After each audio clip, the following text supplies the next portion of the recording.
फरमाई, आप फरमाते हैं इन्नल हुसैन मिसबाहुल खुदा व सफीनतुन नजात। हुसैन हिदायत के चिराग हैं और नजात की कश्ती हैं। इस हदीस में दो चीजें इमाम हुसैन अलैहिस्सलाम को बता रहे हैं पैगंबर कि हुसैन के अंदर दो चीजें पाई जाती है, दो खसलतें पाई जाती है, दो खुसूसियात पाई जाती है।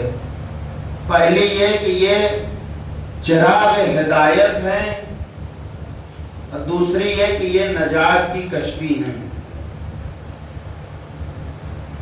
चिराग का काम क्या होता है? चिराग का काम होता है रोशनी देना। ये अज़ाखाना है, ये तारीख था और उसके बाद एक साहब आए, उन्होंने आकर के लाइट जला दी। अभी तक ये जो लाइट बंद थी जिसकी वजह से कमरा तारीक था, ये जो चिराग था जिसकी वजह से कमरा तारीक था, जैसे ही चिराग जलाया गया फौरन कमरा मुनव्वर हो गया, कमरा रोशनी से भर गया। अब जब लाइट जल गई, जब चिराग जला दिया गया, तो आप मुझे बताइए कि क्या उस चिराग की रोशनी सिर्फ अली मोहम्मद से मखसूस है, सिर्फ तुराब भाई से मखसूस है, सिर्फ आरिफ भाई से मखसूस है?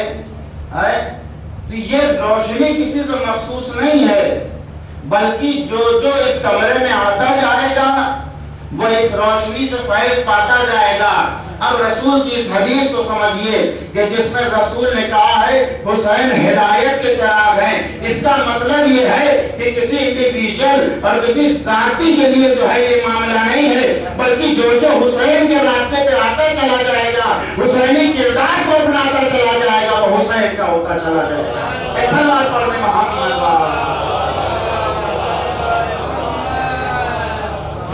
इनके रास्ते पर चलेगा वो हुसैनी होता चला जाएगा, जिसका किरदार हुसैनी हो जाएगा वो है असली हुसैनी। क्या कहा? ये हिदायत के चिराग है। चिराग का काम क्या है? रोशनी देना। चिराग का काम है मुनव्वर करना। चिराग का काम है तारीकियों से निजात दिलाना। चिराग का काम है नूर में लाना। एक मिसाल देकर के मैं बात को और वाज़ेह करूं और उसके बाद बात को आगे बढ़ाता चलूं कि आपने देखा होगा कि गाड़ी है, गाड़ी के आगे एक हेडलाइट लगी होती है।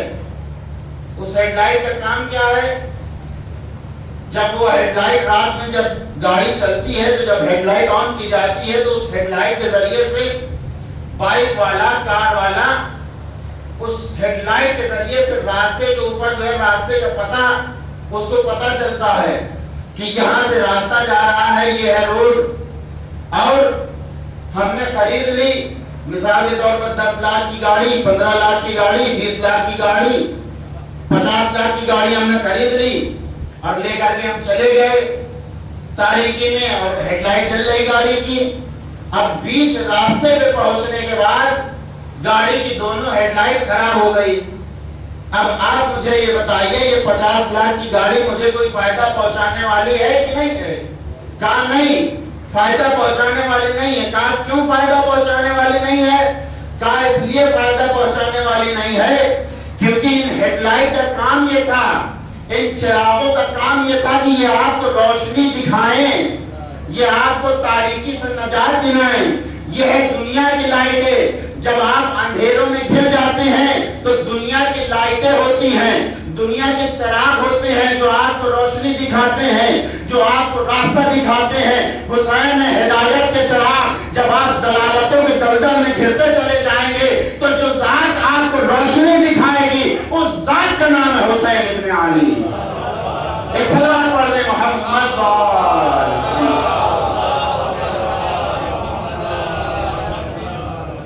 जो जात आपको रोशनी दिखाएगी, जो जात आपको राह रास्त पे लाएगी, जो जात आपको राह हिदायत के ऊपर गामजन करेगी, उस जात का नाम है हुसैन। हुसैन मरकज़ हिदायत है, हुसैन सरचश्मे नजात है। दो चीजें बताई, हिदायत का चिराग और नजात की कश्ती। और आज के दौर में सबसे बेहतरीन हिदायत का जरिया ये फर्श आज़ा इमाम हुसैन, सबसे बेहतरीन जरिया।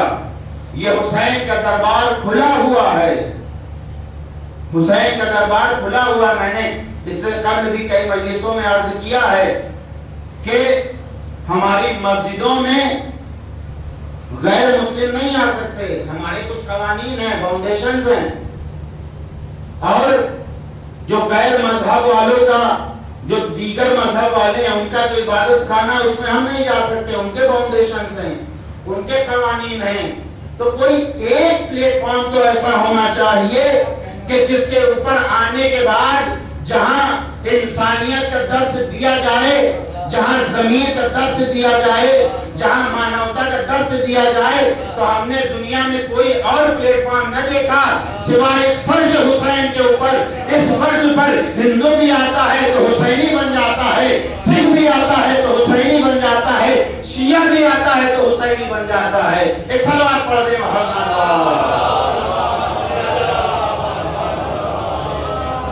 इस फर्श पे आने के लिए मजहब की कैद नहीं है, मिल्लत की कैद नहीं है, फिरके की कैद नहीं है। इस फर्श पे आने के लिए सिर्फ ये कैद है कि आपके अंदर इंसानियत पाई जाए। बहुत तवज्जो, आपके अंदर इंसानियत पाई जाए।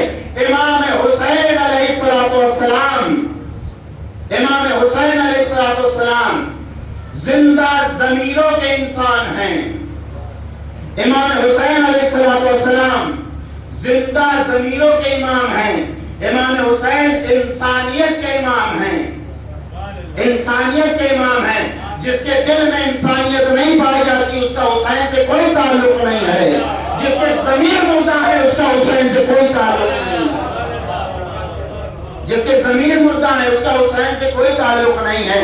ये जिंदा ज़मीरों की आवाज का नाम है हुसैन, जिंदा ज़मीरों की आवाज का नाम है हुसैन। खुदा की कसम आप देखें कि आज दुनिया की हर कौम मिल्लत, हर मजहब वाला, हर फिरके वाला, कि जिसके दिल में इंसानियत पाई जाती है, कि जिसका ज़मीर जिंदा है, वो आज अगर किसी शख्सियत के गुणगान कर रहा है तो वो सिर्फ और सिर्फ इमाम हुसैन की जात है, हुसैन की जात है। ये फर्श आज़ाद, इस फर्श आज़ाद की अहमियत को समझिए। मैं जुमला कह के बात को आगे बढ़ाऊं। ये फर्श आज़ाद है, इसकी अहमियत को समझिए, इसकी वैल्यू, इसकी कद्र को समझिए। कभी भी जिंदगी में कभी भी अपने जहनों में ये न लाने दिएगा कि हमारी वजह से फर्श आज़ाद है। नहीं, आपका वजूद की वजह से फर्श आज़ाद नहीं है, बल्कि फर्श आज़ाद के वजूद की वजह से आपका वजूद है। अगर ये फर्श आज़ाद न होती तो आपका वजूद न होता। आपको दुनिया वाले पहचानते नहीं कि आप कौन है। आयतुल्लाह रूहुल्लाह खुमैनी का बेहतरीन जुमला, आप कहते हैं कि दुनिया वाले हमें सिर्फ और सिर्फ एक रोने वाली कौम समझती थी। दुनिया वालों ने इन अश्क अज़ा का मौजज़ा उस वक्त देखा, दुनिया वालों ने इन अश्क अज़ा की ताकत को उस वक्त जाना कि जब हमने इन्हीं अश्क अज़ा की बदौलत सैकड़ों साल पुरानी शाह की हुकूमत को उखाड़ फेंका। सैकड़ों साल पुरानी शाह की हुकूमत को उखाड़ फेंका। इन्होंने सैकड़ों साल पुरानी शाह की हुकूमत को क्यों ना उखाड़ फेंकते? ये इसलिए कि ये उसके मानने वाले हैं, उस ज़ैनब के मानने वाले हैं कि जिसके हाथों में रस्म बनी थी, जालिम के सामने कतार करके कह रही थी फकीर कैदक वसायत फवल्लाहि ला तम हो जिक्रना वला तुमीत वहयना। ऐ यजीद, तुझे जो कुछ करना है कर ले, खुदा की कसम तू हमारे जिक्र को नहीं मिटा सकता। उस ज़ैनब